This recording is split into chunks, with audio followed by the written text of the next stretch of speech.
ورحمة الله وبركاته. الحمد لله نحمده ونستعينه ونستغفره فنعوذ بالله من شرور أنفسنا ومن سيئات أعمالنا من يهدي الله فلا مضل له ومن يضلله فلا هادي له وأشهد أن لا إله إلا الله وحده لا شريك له وأشهد أن محمدًا عبده ورسوله أرسله بالحق بشيرا ونذيرا أما بعد فإن خير الحديث كتاب الله وخير الهدي هدي محمد صلى الله عليه وسلم وشر الأمور محدثاتها وكل محدثة بدعة وكل بدعة ضلالة وكل ضلالة في النار. فقد قال الله تبارك وتعالى في قرآن المجيد والفرقان الحميد فأعوذ بالله من الشيطان الرجيم بسم الله الرحمن الرحيم إن تجتنبوا كبائر ما تنهون عنه نكفر عنكم سيئاتكم وندخلكم مدخلا كريما. وقاله تعالى يا أيها النبي إذا جاءكم المؤمنات فبائعهن ألا يشركن بالله شيئا ولا يسرقن ولا يزنين ولا يقتلن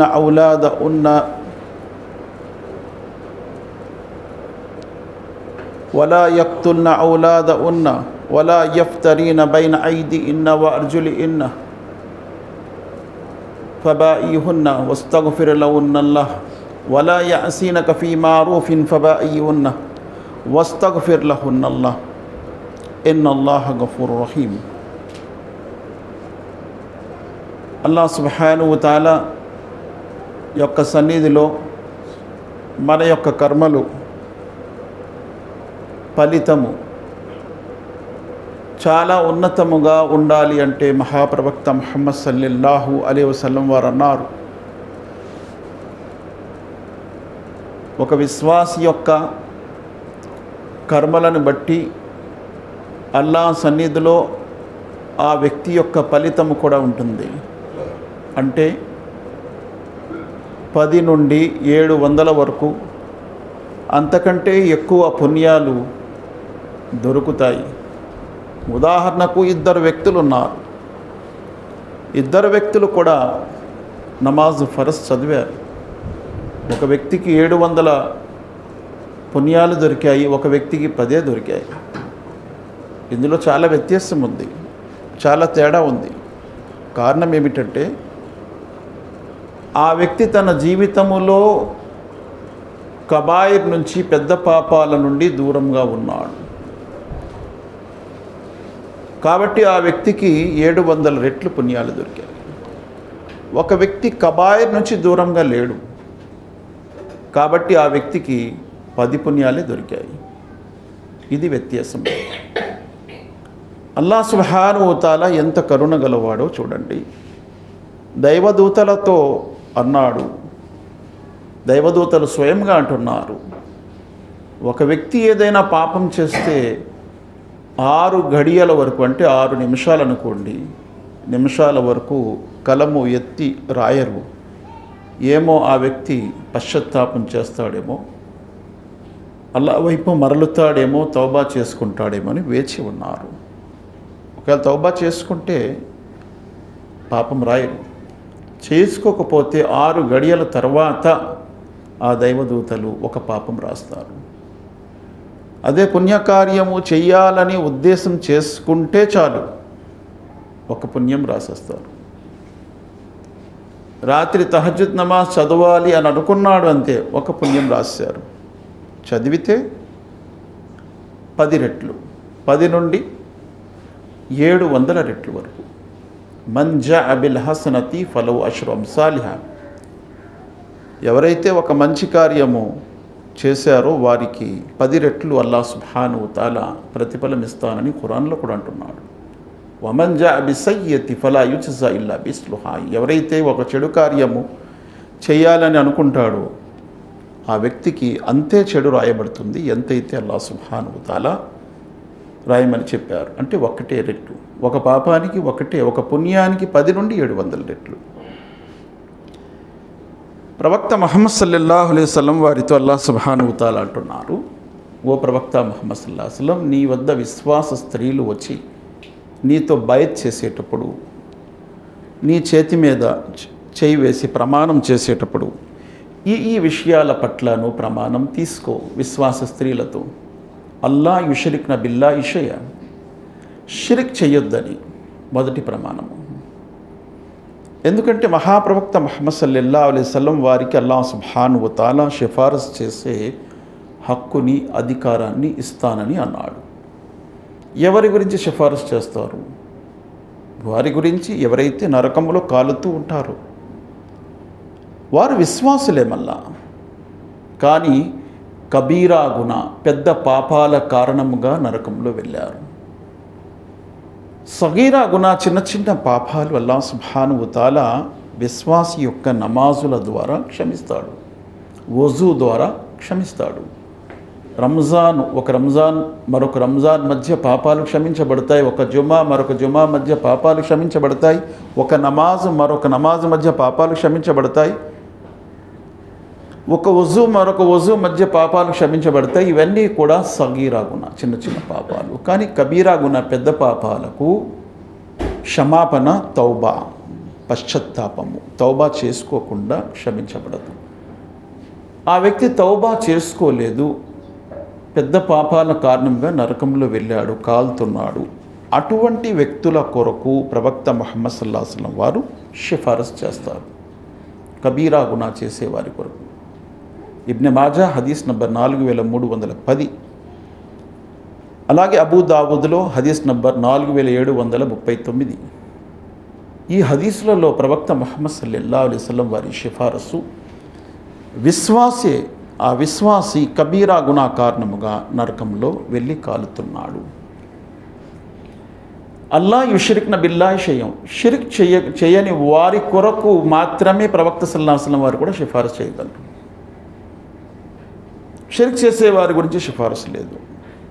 అల్లాహ్ సుబ్హానహు వ తఆలా మేరాజ్కి వెళ్ళేటప్పుడు ప్రవక్త ముహమ్మద్ సల్లల్లాహు అలైహి వసల్లం వారికి 3 బహుమతులు ఇచ్చాడు అన్నారు ప్రవక్త ముహమ్మద్ సల్లల్లాహు అలైహి వసల్లం వారు. మొదటి బహుమతి నమాజ్. ఆ నమాజ్ కూడా 1కి 10 రెట్లు. 5 పూటల నమాజులకి 50 పూటల పుణ్యం ఉంది.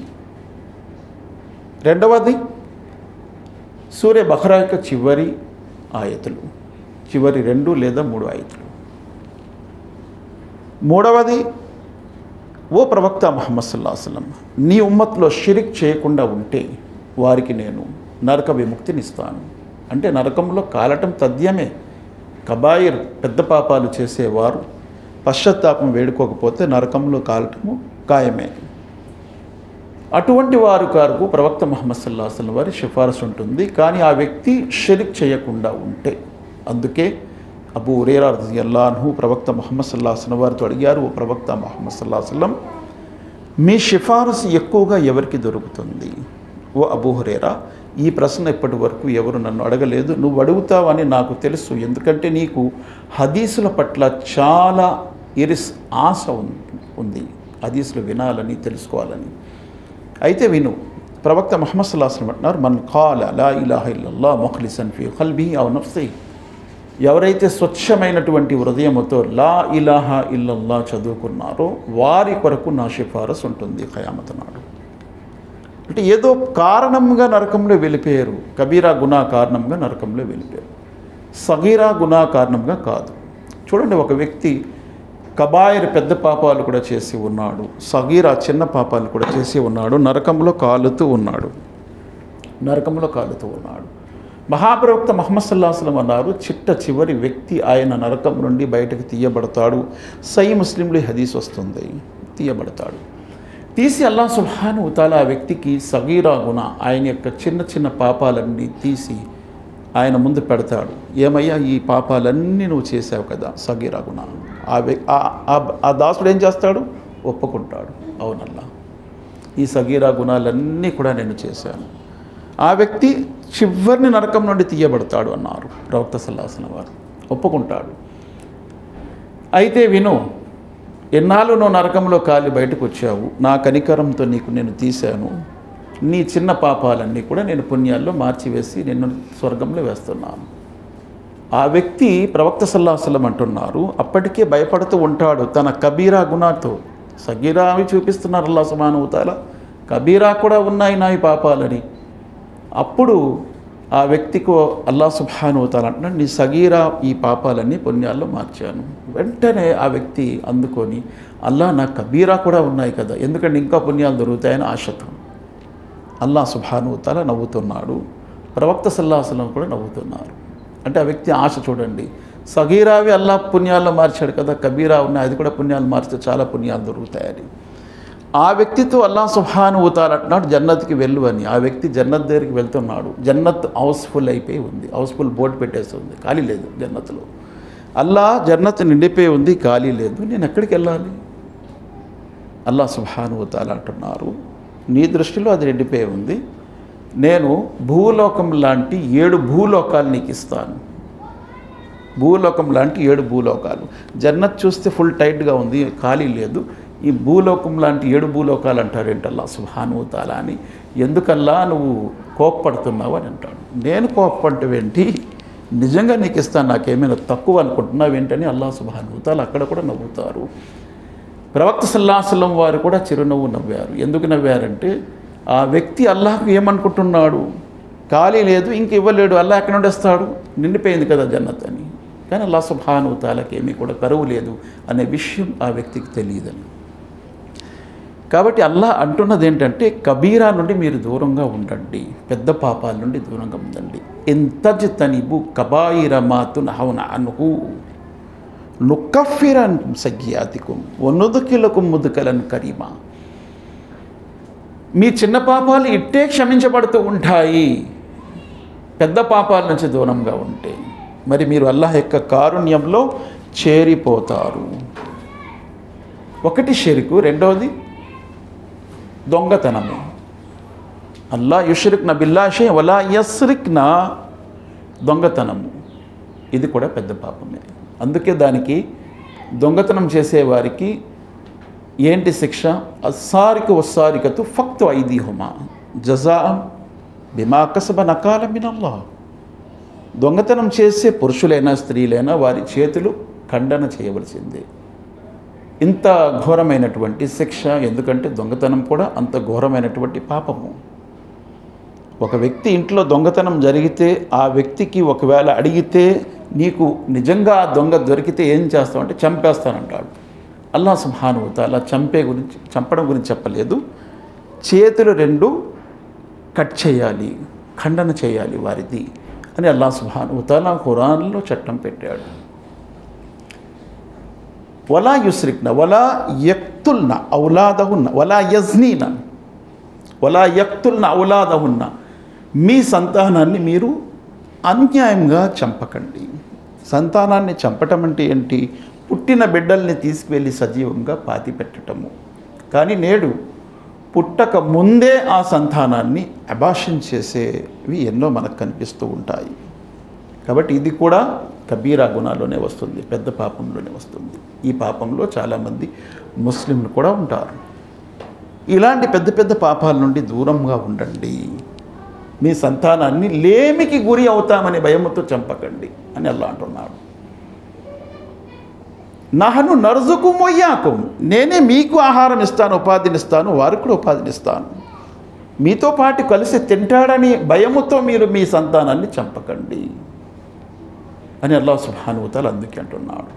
వలా యజ్నీనా, మరియు వ్యభిచరించకండి. వ్యభిచారము కూడా పెద్ద పాపాల్లో ఒక పాపమే. ఒకసారి సహాబా అందరు కూర్చొని అసలు పాపాలలో పెద్ద పాపం ఏమిటి అనే చర్చ కోసం కూర్చున్నారు సహాబా. ఈ హదీస్ మిష్కాత్లో వస్తుంది, సహీహ్ ముస్లింలో కూడా వస్తుంది.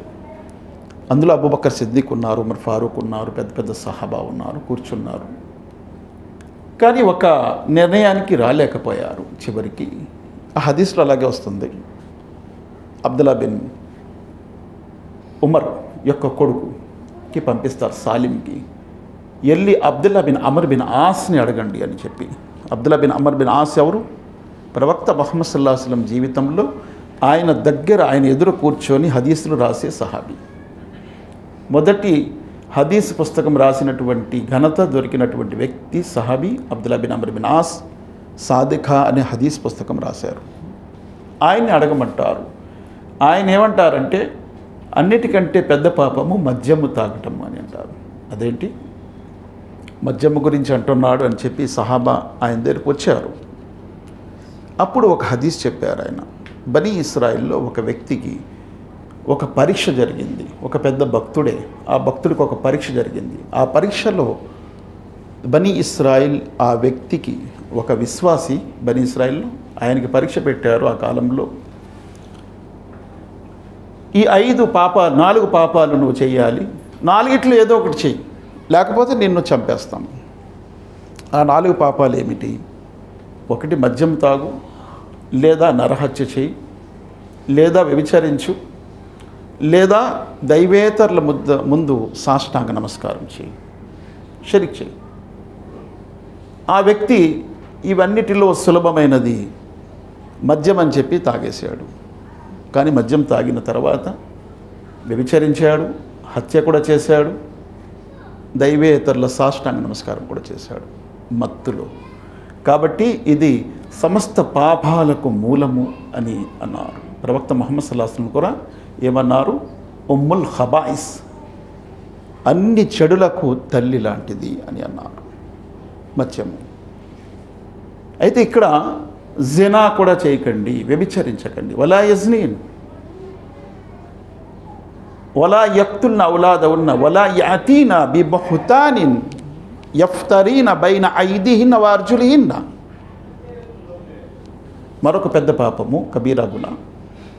ప్రవక్త అల్లాహ్ సుబ్హానహు వ తఆలా అంటున్నారు, ఏ పాపము తెలియని అమాయక స్త్రీపై నింద వేయకండి. ఏ పాపము తెలియని అమాయక స్త్రీపై నింద వేయటము ఇది కబీరా గునా. వలా యాసీనక ఫీ మారూఫిన్. మరి అల్లాహ్ సుబ్హానహు వ తఆలా యొక్క ప్రవక్త ఆజ్ఞలలో, ఆయన ఆజ్ఞల్లో వ్యతిరేకించటం ఇది కూడా పెద్ద పాపమే, కబీరా గునా. ప్రవక్త ముహమ్మద్ సల్లల్లాహు అలైహి వసల్లం వారు ఏ ఆజ్ఞ తెచ్చారో ఆజ్ఞకి వ్యతిరేకంగా వెళ్ళటం కూడా పెద్ద పాపమే. అందుకే మహాప్రవక్త ముహమ్మద్ సల్లల్లాహు అలైహి వసల్లం వారు 7 నాశనం చేసే పాపాల నుండి దూరంగా ఉండండి. సభ 7 పాపాలు, నాశనం చేసే పాపాలు. మొహ్బికూనా, 1 అషిర్కు, 2ది అస్సిహర్, షిర్క్, 2ది జాదు, సిహర్. సిహర్ కూడా పెద్ద పాపం, కబీరా గునా. వస్సిహర్ వల్ ఖత్ల్, నరహత్య, అన్యాయంగా ఎవరిని చంపటము, వల్ ఖత్ల్. వ అకల రిబా, వడ్డీ తినటము, వడ్డీ వ్యాపారం చేయటము, వడ్డీ తినటము. అల్లదీన యఅకులూన రిబా లా యకూమున ఇల్లా కమా యకూము అల్లదీ యతకబ్బతు షైతాను మినల్ మస్. వడ్డీ తినే వ్యక్తి ఖయామత్ నాడు అలా లెగుస్తారు ఎలాగైతే శైతాను పట్టే వ్యక్తి మనకు కనిపిస్తాడు. శైతాన్ పట్టే వ్యక్తి ఎలా కనిపిస్తాడు? అలా లెగుస్తాడు. అలా ఆ క్షణం ఉండడు. ఆ వ్యవధి 50,000 సంవత్సరాలు అన్నారు ప్రవక్త ముహమ్మద్ సల్లల్లాహు అలైహి వసల్లం. 50,000 సంవత్సరాలు అదే స్థితిలో ఉంటాడు.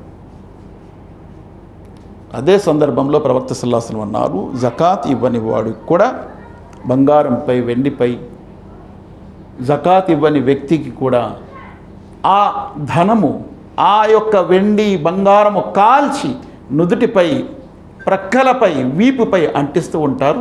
అది కూడా 50,000 సంవత్సరాలు గడుస్తూ ఉంటుంది.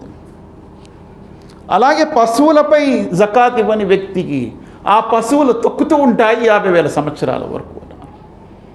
అందుకే ప్రవక్త ముహమ్మద్ సల్లల్లాహు అలైహి వసల్లం అన్నారు, ఎవరైతే ఈ ప్రపంచంలో 1 జానడు భూమి, 1 అడుగు భూమి అక్రమంగా, అన్యాయంగా ఎవరిదైనా తీసుకుంటే 7 భూముల కింద దిగబడిపోతాడు అన్నారు.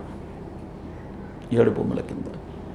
ఖయామత్ నాడు అటువంటి వ్యక్తికి 7 భూములు 7 భూగోళాలు వాడి మెడలో వేస్తారన్నారు. మరి ఎలా ఉంటుంది వాడి పరిస్థితి?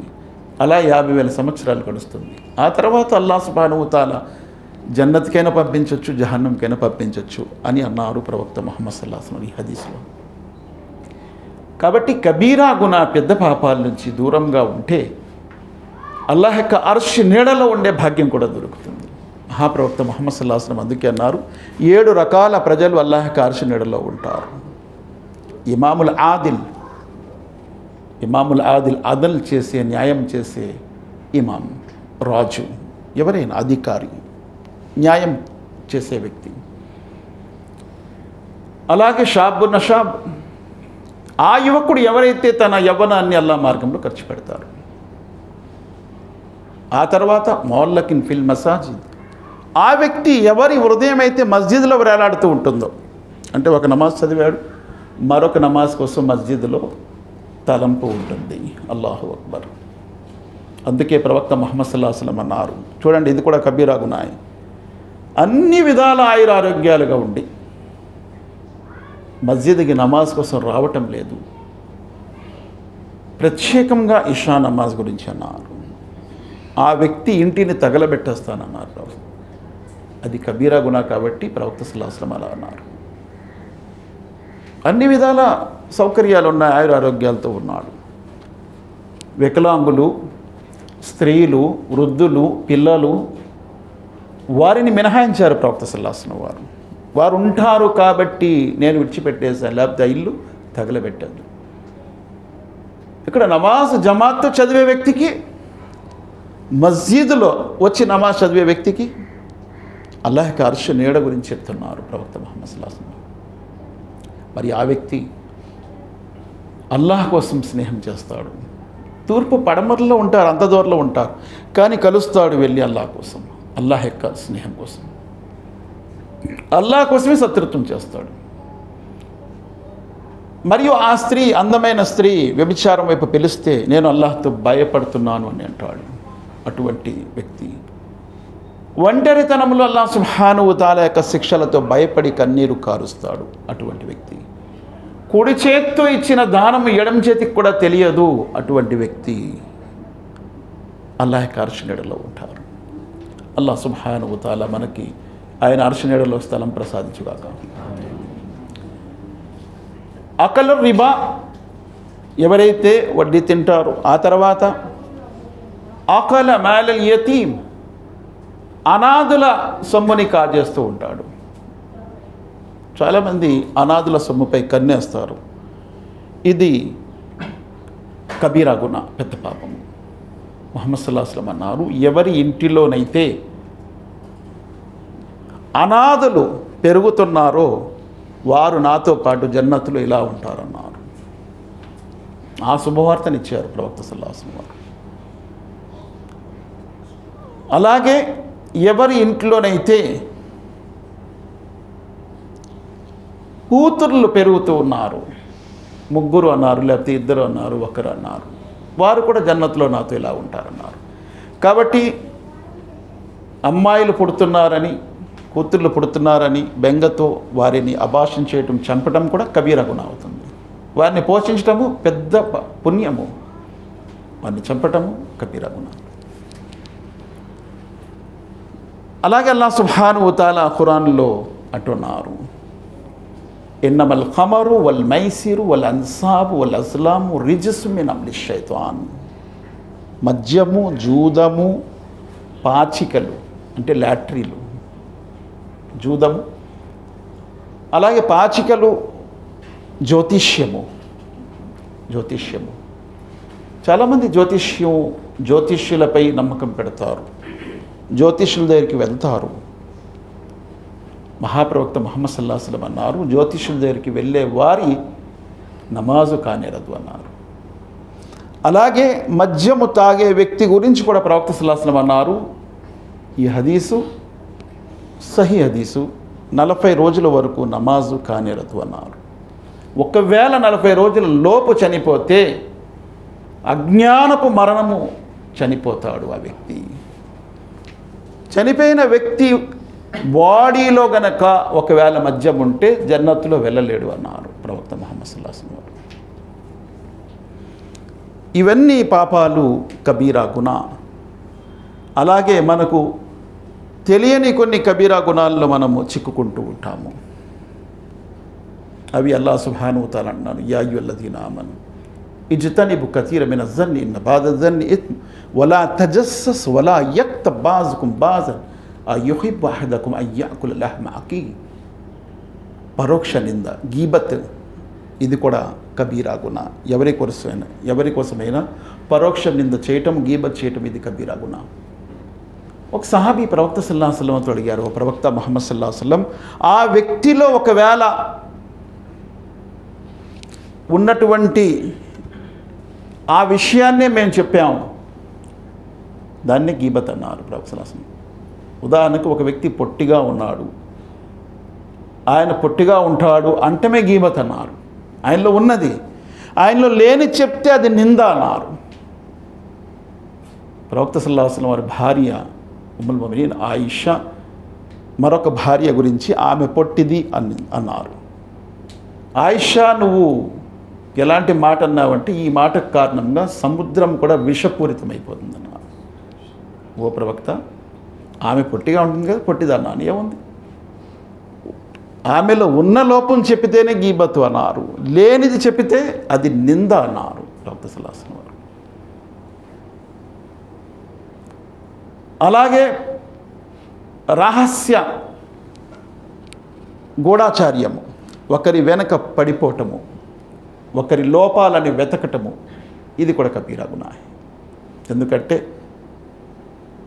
ప్రవక్త ముహమ్మద్ సల్లల్లాహు అలైహి వసల్లం అంటున్నారు, వమన్ సతర ముస్లిమన్ సతర ఉల్లాహు ఫిద్ దునియా వల్ ఆఖిరా. ఎవరైతే ఒకరి లోపాన్ని దాచిపెడతారు అంటే తరచూ లోపాలు చేయని వ్యక్తి, ఒక విశ్వాసి ఏదో ఒక లోపంలో దొరికిపోతాడు. ఒక విశ్వాసికి ఉదాహరణకి ఎప్పుడు తప్పు చేయడు, కానీ ఏదో తప్పులో దొరికిపోతాడు. వమన్ సతర ముస్లిమన్, అటువంటి ఆ ముస్లిం యొక్క లోపాన్ని దాచిపెట్టే వ్యక్తిది అల్లాహ్ సుబ్హానహు వ తఆలా ఆ వ్యక్తి లోపాలు ఖయామత్ నాడు దాచిపెడతాడన్న. కాబట్టి ఒకరి లోపాలను వెతకటము కోసము వెనక పడటము, ఇది కూడా కబీరా గునాయే. అందుకే అది ఉమర్ ఫారూక్ రజియల్లాహు అన్హు ఒక వ్యక్తిని పట్టుకోవటానికి రెడ్ హ్యాండ్గా పట్టుకోవాలని చెప్పి గోడ దూకి వెళ్తారు.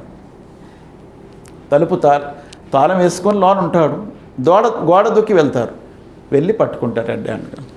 ఆ వ్యక్తి ఏం చేస్తున్నాడు? తాగుతున్నాడు, మద్యం తాగుతున్నాడు, పట్టుకున్నారు. మద్యపు మత్తులో కూడా ఆ వ్యక్తి ఖురాన్ ఆయత్ చదువుతున్నాడు. యా అయ్యుహల్లదీన ఆమను ఇజ్తనిబు కతీర మిన ज़न्न ఇన్న బాద ज़न्न ఇత్మ్ వలా తజస్సస్ వలా యక్తబ్ బాజుకుం బాజన్. ఈ ఆయత్ చదువుతుంటే ఉమర్ ఫారూక్ రజియల్లాహు అన్హు వడికిపోయాడు. నేను చేసిన తప్పే, కానీ నువ్వు కూడా తప్పు చేస్తున్నావు. ఓ పని చేయి, నేను ఈ పని మానేస్తా, నువ్వు కూడా ఆ పని మానే. నేను ఇలా దూకడం మానేస్తాను, నువ్వు కూడా అలా తాగటం మానే. ఇద్దరు ఒప్పుకున్నారు. అంటే ఒకరి తప్పులను వెతకటం కోసము వెనక పడటము, ఆయన ఖలీఫా అయినప్పటికీ ఆ రకంగా వెనక పడటము తప్పని విషయం గ్రహించారు. అంటే కొంతమంది తప్పు అందరి ముందు చేయరు, రహస్యంగా చేస్తూ ఉంటారు, ఎవరి కంట్లోనే పడిపోతారు. అటువంటి సందర్భంలో ఆ తప్పుని ఎవరైతే తెర చాటు పెడతారు, అల్లాహ్ సుబ్హానహు వ తఆలా ఖయామత్ నాడు వారి తప్పుని తెరచాటు పెడతాను. ఎందుకంటే మానవునితో సహజము తప్పులు జరగటము, సహజము. కొన్ని సందర్భాల్లో కొన్ని తప్పులు అనుకోని కూడా జరుగుతాయి. రబ్బనా లా తుఆఖిజ్నా ఇన్ నసీనా అవ్ అఖ్తానా. నసీనా అఖ్తానా. నసీనా అంటే మరచి చేసిన తప్పు, అఖ్తానా అంటే తెలిసి చేసిన తప్పు. కాబట్టి అల్లాహ్ సుబ్హానహు వ తఆలా కబీరా గునా నుండి దూరంగా ఉండండి. కబీరా ఎప్పుడూ కూడా మీకు ఎప్పుడు కూడా జన్నతులో తీసుకెళ్ళదు, తప్పనిసరిగా జహన్నంలో వెళ్ళవలసిందే కబీరా గునా ఉంటే. పెద్ద పెద్ద పాపాలు ఏవైతే ఉన్నాయో దాని నుండి దూరంగా ఉండాలి. అల్లాహ్ సుబ్హానహు వ తఆలా అందుకే పెద్ద పాపాల గురించి ఖురాన్లో చర్చించేశాడు. హదీస్లో కూడా వచ్చాయి పెద్ద పాపాల గురించి. 70 కంటే ఎక్కువ పెద్ద పాపాలు ఉన్నాయి అని అన్నారు. చూడండి, మనము చిన్నదే అనుకుంటాం విషయము, మడానికి కింద బట్టలు వేసుకోవటము, కానీ అది కూడా కబీరా గునా అన్నారు. ప్రవక్త ముహమ్మద్ సల్లల్లాహు అలైహి వసల్లం అన్నారు, సలాసున్ లా యుకల్లిముహుముల్లాహు యౌమల్ ఖియామా వలా యుజక్కీహిం వలా యంజురు ఇలైహిం యౌమల్ ఖియామా వలహుమ్ అజాబున్ అలీమ్. 3 రకాల వ్యక్తులతో అల్లాహ్ సుబ్హానహు వ తఆలా ఖయామత్ నాడు మాట్లాడడు, వారి కాసి చూడడు, వారిని పవిత్రం చేయడు. అందులో ఎవరైతే గర్వముతో తమ బట్టలను క్రింద వేలాడదీస్తారో, దాన్ని చిన్న ఇష్యూ అనుకుంటాం, కానీ అది కూడా కబీరా గునాలో ఉంది. అలాగే అబద్ధపు ప్రమాణాలు వేసేవారి కొరకు, అబద్ధపు ఒట్టులు వేయటము, అబద్ధ ప్రమాణాలు, అబద్ధపు సాక్ష్యాలు చెప్పేవారు. మహాప్రవక్త ముహమ్మద్ సల్లల్లాహు అలైహి వసల్లం అంటున్నారు, కబీరా గునాలలో ఒక కబీరా గునా ఎటువంటిదంటే అల్లాహ్ సుబ్హానహు వ తఆలా వారి కాసి చూడడు. ఎవరైతే అప్పుతో చనిపోతాడు, ఒకరికి అప్పు ఉండి చనిపోతాడు, కానీ అప్పు తీర్చడానికి ఏమి కూడా పెట్టలేదు ప్రపంచంలో. కాబట్టి అప్పు విషయంలో జాగ్రత్త వహించండి అని అన్నారు. ఎవరిదైనా అప్పు తీసుకుంటే వారి అప్పుని చెల్లించండి, లేదా మీరు చనిపోయినప్పుడు హితబోధ చేసి వెళ్ళండి.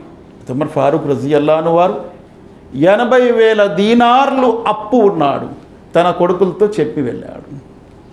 ఏదో ఆస్తి వదిలి వెళ్తున్నాడేమో, నాన్న ఖలీఫా చేశాడు, ఖిలాఫా అని అనుకున్నారు పిల్లలు, కానీ 80,000 దీనార్లు అప్పు వదిలి వెళ్ళాడు. ఉమర్ ఫారూక్ రజియల్లాహు అన్హు వారు రోమన్ సామ్రాజ్యం, పర్షియన్ సామ్రాజ్యం జయించారు, ఎనలేని ధనం వచ్చింది, కానీ ఆ ఖలీఫా వెళ్తున్నప్పుడు 80,000 దీనార్లు అప్పు పెట్టేసి వెళ్ళాడు తన కొడుకులపై. వాళ్ళందరూ ఒప్పుకున్నారు, ఆ అప్పు తీరుస్తాం మేమని చెప్పి. కాబట్టి అప్పు విషయంలో జాగ్రత్త పడండి. ఎప్పుడైతే ప్రవక్త సల్లల్లాహు అలైహి వసల్లం అన్నారు, ఒక వ్యక్తి నేను అప్పు తీర్చాలి అనే ఉద్దేశంతో తీసుకుంటాడో, వాడు అప్పు తీర్చే బాధ్యత అల్లాహ్ తీసుకుంటాడు. చాలామంది అప్పు తీర్చే ఉద్దేశంతో తీసుకోరు, ఎదర మట్టుకు మంచి మాట్లాడతారు, అప్పు తీసుకుంటారు, లోన్ ఏముంటుందంటే అది మరి ఇంకా ఎగ్గొట్టేయడమే.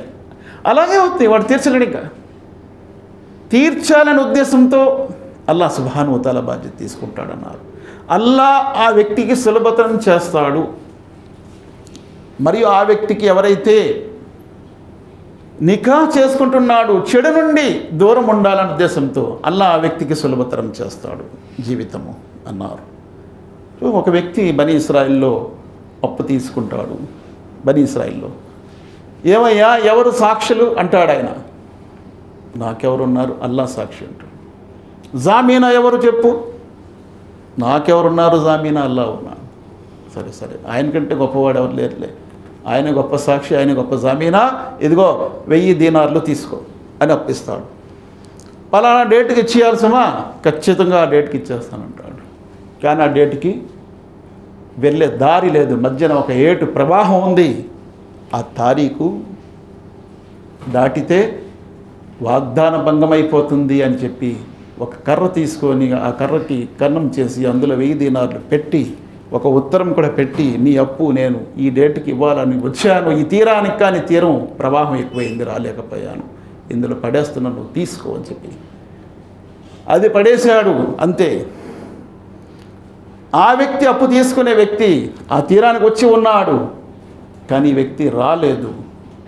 చూసి ఖాళీ చేతులతో వెళ్ళాలి ఎందుకని చెప్పి ఆ చెక్క దొరికితే అది ఇంటికి తీసుకెళ్దామని మోసుకొని వెళ్ళాడు. ఇంటికి తీసుకెళ్ళి దాన్ని చీరితే అందులో నుంచి 1000 దీనార్లు వచ్చాయి. సహీహ్ బుఖారీలో హదీస్ వస్తుంది. ఆ ఉత్తరం చదివాడు, ఆశ్చర్యపోయాడు. అంటే అప్పు తీర్చాలని ఉద్దేశం ఉండే వ్యక్తి యొక్క అప్పు తీర్చే బాధ్యత అల్లాహ్ సుబ్హానహు వ తఆలా తీసుకుంటాడు. అల్లాహ్ తీసుకుంటాడు. అయిపోయింది. ఆ తర్వాత మరలా ప్రవాహం తగ్గింది, కొన్నాళ్ళు అయ్యింది. ఆ తర్వాత మరలా ఆ 1000 దినాలు తీసుకొని వెళ్ళాడు. సోదరా, నేను వచ్చాను, కానీ ప్రవాహం ఎక్కువైపోయింది, రాలేకపోయాను, ఏమనుకోకు, అప్పుడు నీకు ఇవ్వలేకపోయాను, ఇగో ఇప్పుడు తీసుకొచ్చాను. అదేంటి, నీ అప్పు డబ్బులు నాకు అందేసాయి కదా? ఎలా అందాయి అంటు, ఒక చెక్కలో వేసావు, నువ్వు లెటర్ అది పెట్టావు కదా, అందింది. అల్లాహు అక్బర్, అందిందా? అందిందో లేదో అనుకున్నాను. మరి నువ్వు అల్లాహకు సాక్షి పెట్టావు కదా, అల్లాహకు జామీనా పెట్టావు కదా, మరియు నీ ఉద్దేశం కూడా సంకల్పం కూడా మంచిది కాబట్టి ఆ అప్పు నాకు అందేసింది. అవసరం లేదు సోదర, దొరికేసింది. కాబట్టి చాలామంది చనిపోతారు అప్పు ఉండి, కానీ తీర్చాలనే ఉద్దేశంతో చనిపోతే అల్లా బాధ్యత తీసుకుంటాడు. దాని బాధ్యత అల్లా తీసుకుంటాడు. ఖయామత్ నాడు, తీర్పు దినం నాడు ఎవరైతే అప్పు పడిపోయాడో ఆ వ్యక్తి యొక్క అప్పు తీర్చమని అక్కడ అడుగుతాడు. కానీ అక్కడ ఆ వ్యక్తి అంటాడు, నాకు అవసరం లేదల్లా. ఎందుకంటే అల్లా అంత సంతోషపెడతాడు ఆ వ్యక్తికి. ఆ సంతోషంలో తన అప్పుని క్షమించేస్తాడు, అంత సంతోషపడతాడు. దీని బాధ్యత అల్లా తీసుకుంటాడు. కాబట్టి ఉద్దేశం మంచిది ఉండాలి. ఇన్నమల్ అమాలు బిల్ ఖవాతిమ. ప్రవక్త ముహమ్మద్ సల్లల్లాహు అలైహి వసల్లం అన్నారు, మీ కర్మల ప్రతిఫలము మీ సమాప్తంలో ఉందన్నారు. సమాప్తం అంటే చివరి క్షణము, మన మరణము. మన కర్మల ప్రతిఫలము మన యొక్క ఖవాతిమ, మరణంపై ఉంటుంది. మరణం దేంట్లో జరగాలి? విశ్వాసంపై జరగాలి. అందుకే ప్రవక్త ముహమ్మద్ సల్లల్లాహు అలైహి వసల్లం అన్నారు, ఎవరి చివరి ఘడియ ఖవాతిమ అంటే సమాప్తము కలిమాతో అయ్యిందో, లా ఇలాహ ఇల్లల్లాహతో అయ్యిందో, ఆ వ్యక్తి సఫలీకృతుడైపోయాడు. కాబట్టి అస్సలైనటువంటిది మన మరణం ఎలా గడుగుతుంది, ఎలా జరుగుతుంది. మరణము ఖచ్చితంగా మంచి స్థితిలో జరుగుతుంది ఎవరైతే మంచి స్థితిలో జీవిస్తారో, అందులో సందేహం లేదు. చివరి ఒక హదీస్ నేను చెప్పి ముగిస్తాను. ఇన్నల్ హలాలు బయ్యినన్ వ ఇన్నల్ హరాము బయ్యినన్ వ బైనహుమా ఉమూరున్ ముష్తబిహాత్ లా యఅలముహున్న కతీరున్ మినన్ నాస్ ఫమన్ ఇత్తక శుబుహాతి ఫఖద్ ఇస్తబ్ర లిదీని వ ఇర్సి వమన్ వక ఫి శుబుహాతి వక ఫిల్ హరామ్ అర్రాయి యరా హౌలల్ హిమా అలా వ ఇన్న లికుల్లి మలకిన్ హిమా అలా వ ఇన్న ఇమ్మల్లాహి మహారిమ్ అలా వ ఇన్న మహారిము అలా వ ఇన్న ఫిల్ జసది ముజ్గా ఇదా సలా సలల్ జసదు కుల్లు వ ఇదా ఫసదత్ ఫసదల్ జసదు కుల్లు అలా వాహియల్ కల్బ్. సై ముస్లిం హదీస్ నంబర్ 1599. మహాప్రవక్త ముహమ్మద్ సల్లల్లాహు అలైహి వసల్లం అంటున్నారు, హలాల్ కూడా స్పష్టంగా ఉంది. అంటే ధర్మం ఏది ధర్మమో స్పష్టంగా ఉంది ఖురాన్ హదీస్లో. హరాం కూడా స్పష్టంగా ఉంది ఖురాన్ హదీస్లో. ఇది హరాం, ఇది హలాల్ అని అందరికీ తెలుసు. వబైనహుమా ఉమూరు ముష్తబిహాత్. కొన్ని మధ్యస్థం ఉన్నాయి, కొన్ని మధ్యస్థం ఉన్నాయి. దాన్ని కొంతమంది హలాల్ అంటారు, కొంతమంది హరాం అంటారు. ముష్తబిహాత్ లా యఅలమున్న కతీరున్ మినన్ నాస్. చాలామందికి తెలియదు అది హలాలు హరాము. కొంతమంది హలాల్ అంటారు, కొంతమంది హరాం అంటారు. ఫమన్ ఇత్తక శుబుహాతి ఫఖద్ ఇస్తబ్ర లిదీని వ ఇర్సి. ఎవరైతే ఇటువంటి సందేహాత్మకమైన ఉన్నాయో, ఇటు కూడా చెప్పలేరు అటు కూడా చెప్పలేరు, అటువంటి ఉన్నాయో వాటి నుండి ఎవరైతే దూరంగా ఉంటారో వారు తమ యొక్క విశ్వాసాన్ని కాపాడుకున్నారు, తమ గౌరవాన్ని కాపాడుకున్నారని ప్రవక్త సల్లల్లాహు అలైహి వసల్లం అంటున్నారు. ఫఖద్ ఇస్తబ్ర లిదీని వ ఇర్సి. తమ ధర్మాన్ని కాపాడుకున్నారు, తమ గౌరవాన్ని కాపాడుకున్నారు. ఆ తర్వాత ఉదాహరణ ఇస్తున్నారు ప్రవక్త సల్లల్లాహు అలైహి వసల్లం వారు. ప్రతి రాజుకి ఒక తోట ఉంటుంది, రాజుగారి తోట అంటారు, తోట ఉంటుంది. ఆ తోటకి కంచె ఉంటుంది. ఆ కంచె చిగుర్లలో గొర్రెల కాపరి తన యొక్క గొర్రెల్ని మేపుతూ ఉంటాడు. ఒకవేళ ఆ గొర్రెల తోటలో కనుక వెళ్తే ఆ గొర్రెల కాపరి శిక్షార్హుడైపోతాడు. అలాగే అల్లాహ్ యొక్క తోట కూడా ఉంది. ఆ తోట ఏంటి? హరాం, నిషేధితమైనవన్నీ కూడా అల్లాహ్ యొక్క తోట. దాని యొక్క అంచులలో వెళ్ళటము అటువంటిదే. జాగ్రత్తగా ఉండండి, దాని అంచుల్లో వెళ్ళకండి. ఇటు హరాం ఉంది, అటు హలాల్ ఉంది, దాని బార్డర్లో వెళ్ళకండి అని ప్రవక్త సల్లల్లాహు అలైహి వసల్లం అంటున్నారు. తర్వాత ప్రవక్త సల్లల్లాహు అలైహి వసల్లం అంటున్నారు, అలా వ ఇన్న లికుల్లి జసదిన్ ముజ్గా. జాగ్రత్త, ప్రతి దేహములో ఒక మాంసపు ముద్ద ఉంది. ఆ మాంసపు ముద్దను ఎవరైతే సురక్షితంగా ఉంచుకుంటారో, హరాం నుండి కాపాడుకుంటూ ఉంటారో, ఆ వ్యక్తికి దేహం కూడా సురక్షితంగా ఉంటుంది.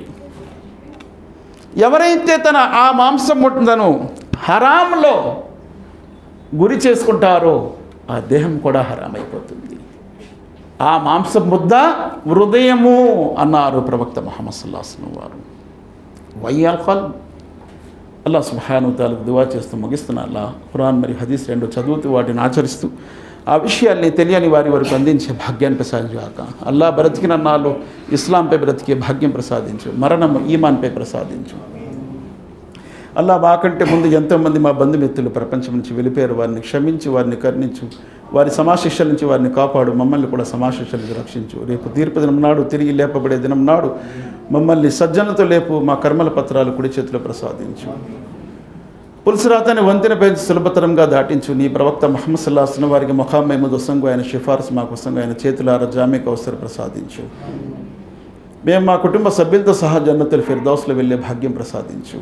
మాలో ఎవరైతే అనారోగ్యంతో బాధపడుతున్నారో వారికి ఆరోగ్యం ప్రసాదించు. ఎవరైతే ఉపాధి లేక బాధపడుతున్నారో వారికి ఉపాధిని ప్రసాదించు. ఎవరికైతే ఉపాధిని ఇచ్చావో అందులో బర్కత్ ఇవ్వాల.